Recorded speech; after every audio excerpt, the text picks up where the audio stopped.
Hi, my name is Ilya Benish, and I'm a carpenter at the Cold Climate Housing Research Center, NREL. And I just wanted to point out something that we often have to do in the field, and it may simplify a job for somebody down the road. And we're often in pretty remote locations, and we have to move heavy timbers or steel beams across tundra or rocky, uneven soils. And dragging something like that may require a winch, a chainsaw winch, a four-wheeler, could be any number of things. But as you can see, an I-beam is going to get caught on roots, it's going to tear up sensitive soils, and it's just going to have a lot more friction and opportunities to get stuck. And so we had a flash of insight, and what we did is we took one of these otter type sleds. These are a very durable sled. It's a high density plastic, about a 1/4 inch thick. They're ubiquitous all over Alaska. Any place people have snow machines, they use a sled like this to tow equipment behind it. And eventually these sleds wear out, and that's how we got this one. It had already started to crack in the back, and so what we did is we modified it into a beam towing skid. And we simply took a jigsaw and cut the bottom back here out of the sled.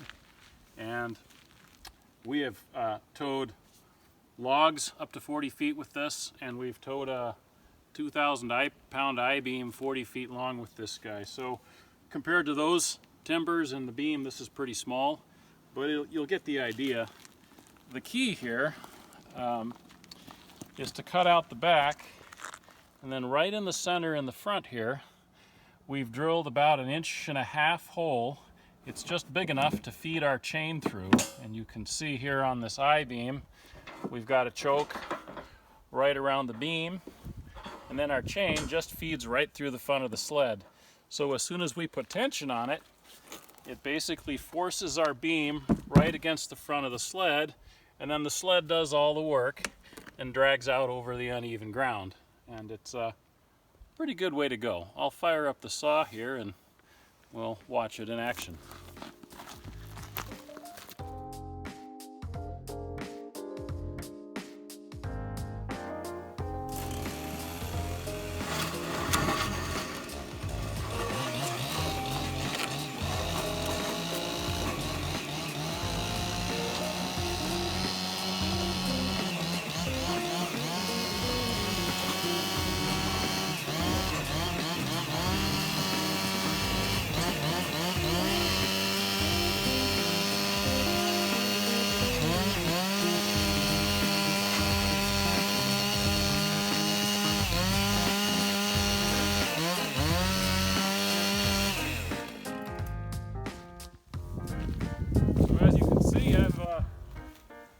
Gone over stumps and roots and everything else, and hasn't slowed me down one bit. So hopefully this little tip will be useful to somebody else.